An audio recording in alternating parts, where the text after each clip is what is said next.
The recording lasted 41 seconds. That's how long it took my daughter and her husband to condemn themselves. The courtroom was so quiet I could hear the air conditioning hum above the judge's bench. My attorney, a methodical man named Garrett Winslow, who'd been practicing law in Portland for 30 years, let the recording play through once, then pressed stop and said nothing for a long moment. He didn't need to say anything. The jury had heard it. My daughter's voice, unmistakable. What if he figures it out before we file? Her husband's voice, flat and certain. He won't. He's 68 years old and he thinks we love him. That's the most useful thing about him right now. A pause. Then her again. And the other account? The one from the practice? Already moved. By the time anyone looks, it'll have been sitting in the LLC for 8 months, totally clean. I had sat in that front row and listened to my own child discuss me like a line item on a spreadsheet, and I had not looked away from her once. She never turned toward me. Not once in 41 seconds. Let me go back to the beginning. Not the legal beginning. Not the day I hired the forensic accountant or the afternoon I met with Winslow for the first time. I mean the real beginning, which was a Tuesday morning in March, 14 months before that courtroom, when I opened my bank statement and saw a wire transfer I didn't recognize. $8,700. Gone. To an LLC called Meridian Property Holdings. I'd never heard of it. I was 68 years old, recently retired from a 31-year career as an oral surgeon in Beaverton, Oregon. I had built a practice from nothing. I had paid off a house, put my daughter through college and then graduate school, helped her buy her first car, contributed to her wedding, watched her marry a man named Vincent Okafor, who sold commercial real estate and wore suits that were slightly too expensive for someone at his income level. I had noticed that, the suits. Small thing. The kind of thing you file away and don't mention. My wife, Sandra, had passed 4 years earlier. Breast cancer, 18 months from diagnosis to the end. After she died, the house got very quiet. My daughter, whose name is Lydia, started calling more frequently. She and Vincent started coming to Sunday dinners. They helped me sort through Sandra's things. I was grateful. I was lonely. I was also, as I would later understand, precisely the kind of person they needed me to be. The wire transfer nagged at me. I almost called Lydia about it. Instead, I called my bank. The wire had been authorized through my online account, from my IP address. At 2:14 in the afternoon on a Sunday, 3 weeks earlier, a Sunday Lydia and Vincent had spent at my house, helping me repaint the deck. I sat with that information for a long time. Then I called my accountant. His name is Roland, and he'd been doing my taxes for 20 years. And when I described what I'd found, his voice changed in a way that told me he was already thinking about things I hadn't considered yet. He said he'd pull my records for the last 18 months and call me back. He called back the next morning. He was quiet for almost 10 seconds after I said hello, which was not like him. "Bernard," he said, "I need you to sit down." Meridian Property Holdings had received 14 transfers from my accounts over 22 months. The smallest was $3,200. The largest was just over $26,000. Total. $112,000 spread carefully. Never more than $10,000 in a single transaction, which is the threshold that triggers automatic bank reporting. Someone had known that. Someone had been careful. I asked Roland, who owned Meridian Property Holdings. "It's registered in Delaware," he said. "Shell Company. But the registered agent address is a mailbox service in Tigard." He paused. "Lydia and Vincent live in Tigard." I didn't say anything for a moment. "Bernard, do you want me to keep going?" "Yes," I said. "Keep going." Here is what I did not do. I did not call Lydia. I did not confront Vincent. I did not go to the police, not yet, not without more. What I did was call an attorney. Garrett Winslow had a small office on SW Broadway, with old wood paneling and a view of a parking structure. He listened to everything I told him without interrupting, which I appreciated. When I finished, he leaned back in his chair and asked me one question. "How much do you trust your own memory? Because this is going to come down to documentation." "I spent 31 years keeping surgical records," I said. "My memory is fine." He nodded slowly. "Then here's what we're going to do." Over the next 6 weeks, I did things I would not have imagined doing 6 months before. I opened a new email account that Lydia and Vincent didn't know about and began forwarding financial documents to it. I had a security consultant install small cameras in the common areas of my house: the kitchen, the living room, the hallway near my home office. I changed the password on my online banking but didn't tell anyone. I transferred the majority of my liquid assets into a new account at a different institution and left just enough in the old accounts to look undisturbed. And I kept having Sunday dinners with my daughter and her husband. I kept calling her on Wednesday afternoons the way I always had. I kept being the same grateful, lonely, trusting old man I'd been before, because that was the most useful thing I could be right now. The cameras picked up interesting things. On a Sunday in May, while I was mowing the backyard, Vincent went into my home office. He was in there for 11 minutes. When he came out, he mentioned that he'd been looking for the bathroom, which was in the entirely opposite direction. I checked the office afterward. My filing cabinet had been gone through. Not ransacked, carefully, methodically. Someone who knew what they were looking for. 2 weeks later, Lydia asked me, very casually, over pasta, whether I'd updated my will recently. Sandra and I had done our estate documents together years ago, she said. Had I thought about getting them refreshed? Things change, she said. A good estate attorney can really help clarify your intentions. I've been meaning to, I said. Do you have someone you'd recommend? She had someone she'd recommend. Of course she did. I didn't go to that attorney. I went back to Garrett and told him what Lydia had suggested, and he arranged for me to update my will with a colleague of his, a woman named Patricia Holden, who specialized in estate law and who would later testify in court about exactly what I had and had not signed and when. I made sure the will was properly witnessed, properly notarized, and stored in a location that neither Lydia nor Vincent knew about. Then I went back to Sunday dinners. In August, Garrett's forensic accountant found something new. 2 accounts at a credit union in my name, not opened by me. A home equity line of credit application, forged signature, submitted online in April. Rejected, fortunately, because the underwriter had flagged an inconsistency in my income documentation. But the attempt was there, in the records. I remember sitting in Garrett's office the afternoon he showed me that paperwork.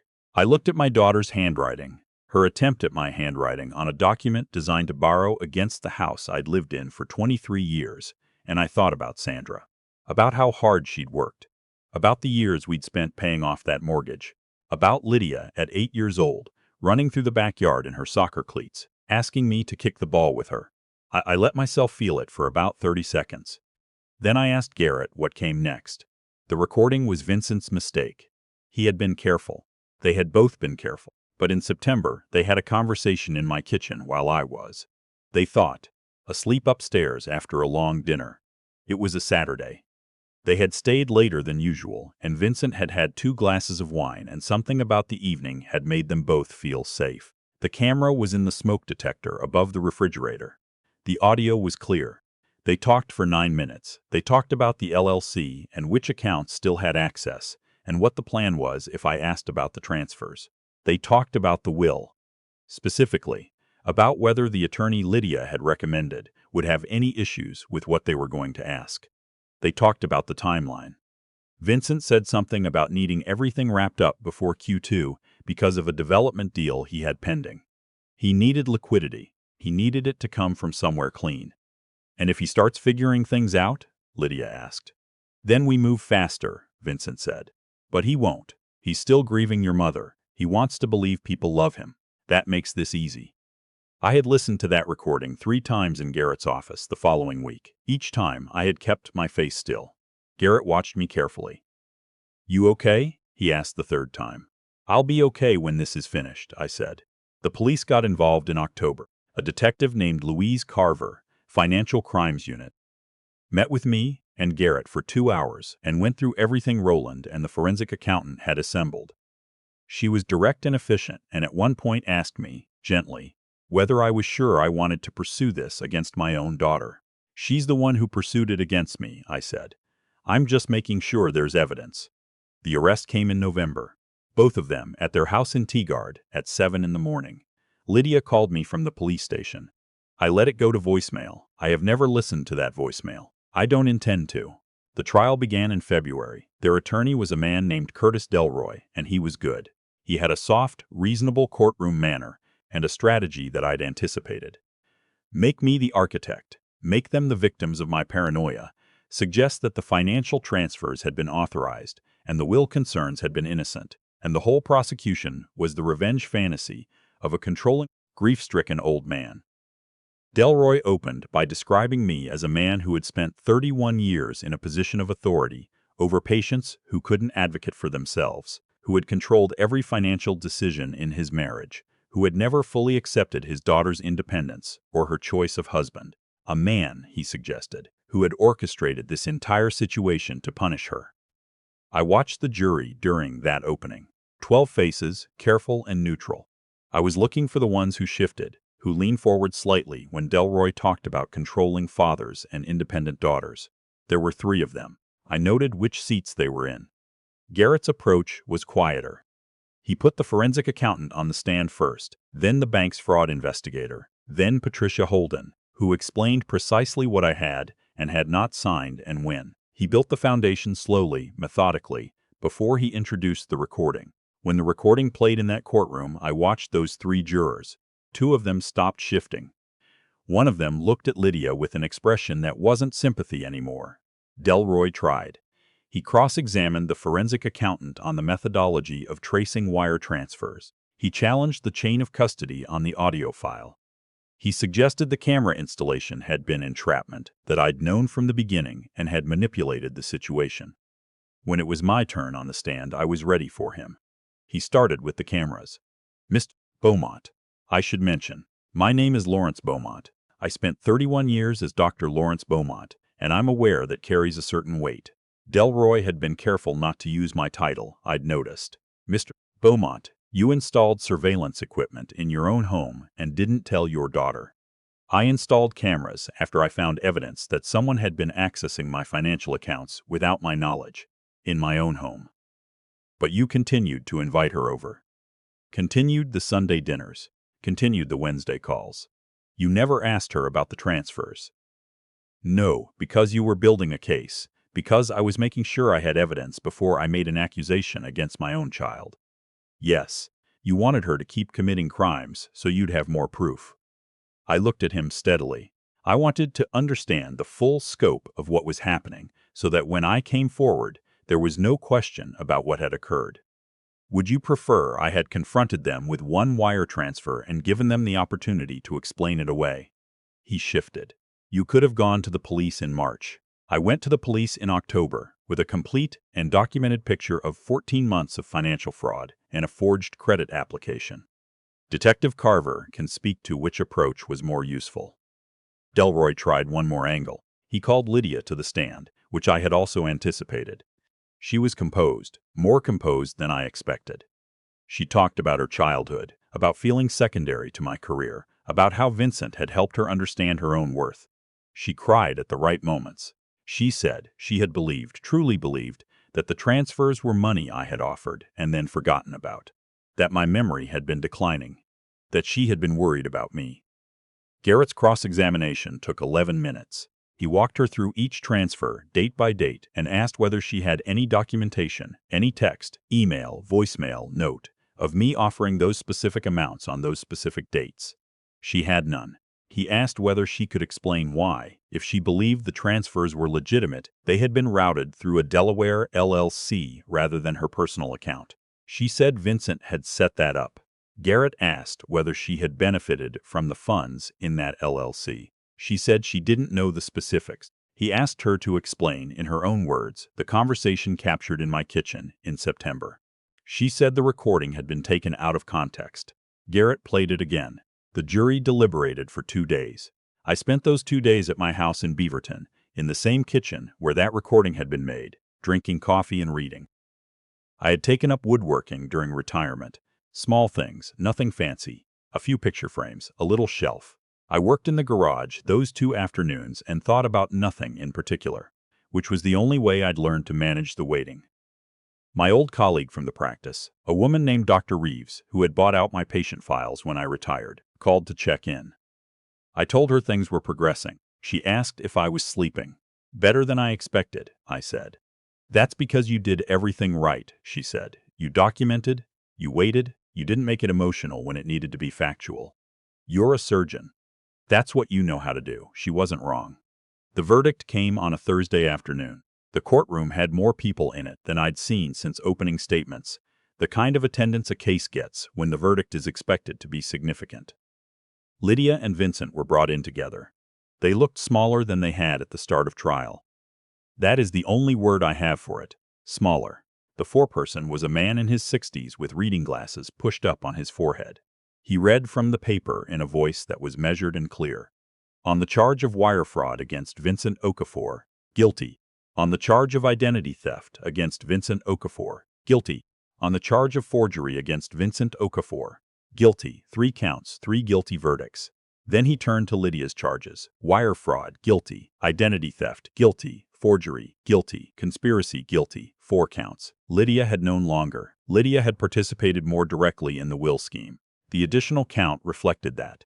Vincent put his head down on the table. Lydia went very still, staring at the middle distance, and I watched her face for something. Grief, maybe, or the particular expression a person gets when the reality of consequences finally arrives. I'm not sure I found it. Her face looked like a door that had been closed and locked. The judge, a woman named the Honorable Susan Mack, denied bail pending sentencing.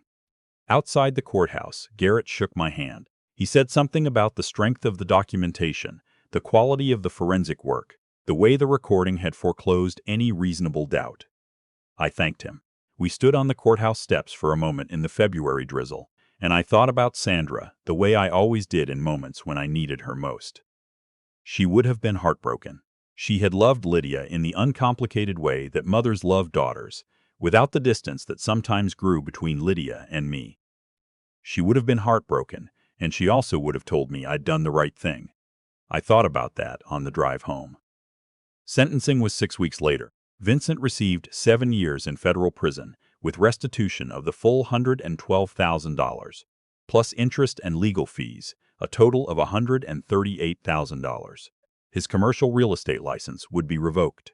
Lydia received 9 years. I had been asked, in the weeks between verdict and sentencing, whether I wanted to submit a victim impact statement. I'd thought about it for a long time. I'd written several drafts, none of which felt right. They either sounded too cold or too wounded, and neither was entirely true. What I felt was more complicated than either. In the end, I submitted 4 sentences. Sandra Beaumont worked 3 jobs in the years before I established my practice so that we could build something stable and lasting for our family. She died believing she had succeeded. What was taken from me was not only money, it was the last thing she trusted me to protect. Judge Mack read it aloud in the courtroom. She looked up from the paper when she finished, and looked at Lydia for a long moment before she announced the sentence. Before they were let out, Lydia looked at me. It was the first time she'd looked directly at me since the recording had played on the first day of trial. Her expression was something I couldn't entirely read. Not sorry, exactly, but something adjacent to it, something that arrived too late to matter. I held her gaze. I didn't say anything. There wasn't anything to say that the last 14 months hadn't already said. The house in Beaverton sold 3 months later, $1.1 million, to a family from California with 2 young kids who had wanted to be close to good schools. I watched them walk through it on the afternoon of the inspection, the mother pointing things out to her daughter, the father nodding in the kitchen. They looked the way Sandra and I had looked once, in a different house, in a different life. I signed the papers and didn't look back. I moved to a smaller place in Ashland, in the southern part of the state. A craftsman bungalow on a quiet street with a porch that faces the Siskiyou Range. 3 bedrooms, which is more than I need, but one of them I've turned into a proper woodworking room with good light and a decent workbench. The third I leave for guests, though I haven't had any yet. The money from the house sale, combined with what I'd managed to protect from the fraud, left me in a position I didn't take lightly. I'd spent considerable time thinking about what Sandra would have wanted. She had always been the one with instincts about generosity, not performative generosity, not the kind that looks good in an obituary, but the quiet kind, the kind that goes where it's needed. I put $50,000 into the Elder Abuse Legal Fund at a nonprofit in Portland that helps seniors navigate financial exploitation cases. I established a small scholarship at Oregon Health and Science University for students entering oral surgery residencies from rural backgrounds, because that's where I'd come from, and someone had given me a similar chance. The rest I invested conservatively. It will last me the rest of my life, and whatever remains after that, I've already arranged for it to go to OHSU. Lydia is aware of that arrangement. Her attorney was notified as a matter of procedure. I don't know what she did with that information, whether she was angry or indifferent or something else. I found that I didn't need to know. The woodworking helps. That's the honest answer to the question people ask me. The question Garrett asked when he called to check in 3 weeks after I'd moved. The question Dr. Reeves asked on my birthday in April. The question the neighbor on my right, a retired teacher named Mr. Abernathy who grows tomatoes and talks to them, which I respect, asked when he noticed I was out on the porch at 6 in the morning. How are you doing? Really? I make picture frames. I made a small cabinet with dovetail joints that took me 3 weeks and 6 ruined attempts to get right. I'm working now on a rocking chair, the kind with the curved back slats, the kind my grandfather had on his porch in Medford when I was a boy. It's slow work. It requires attention to exactly the thing in front of you and nothing else. That, more than anything, is what I needed. I talked to a grief counselor for a while. Not about Sandra, I'd done that work already, but about Lydia. About the particular grief of losing a living person, the way it's different from the grief of losing someone to death. More ambiguous, less complete. The counselor said something that I've thought about often since. You're not mourning who she is. You're mourning who you believed she was. She was right. The daughter I miss isn't the woman who sat at my kitchen table planning how to hollow out my retirement. The daughter I miss is a version of a person who may never have existed outside my own need to believe she did. That's the part that takes time. On a Thursday in early June, I finished the first dovetail cabinet and put it in the corner of the living room and stood back and looked at it. It was solid and level, and the joints fit cleanly. Sandra would have put a small plant on top of it, something green and low maintenance that would have died within 6 weeks, because she could never keep plants alive, no matter how much she loved them. I laughed at that, alone in my living room in Ashland, at 6 o'clock in the evening. Then I went and made dinner and sat on the porch and watched the light go off the mountains, and for the first time in a long time, I did not have to think about what was coming next. There was no next move to calculate, no evidence to gather, no timeline to manage, no version of myself I had to perform for anyone. Just the mountains and the quiet and the life I was still building, slowly, patiently, one careful joint at a time. That turns out to be enough.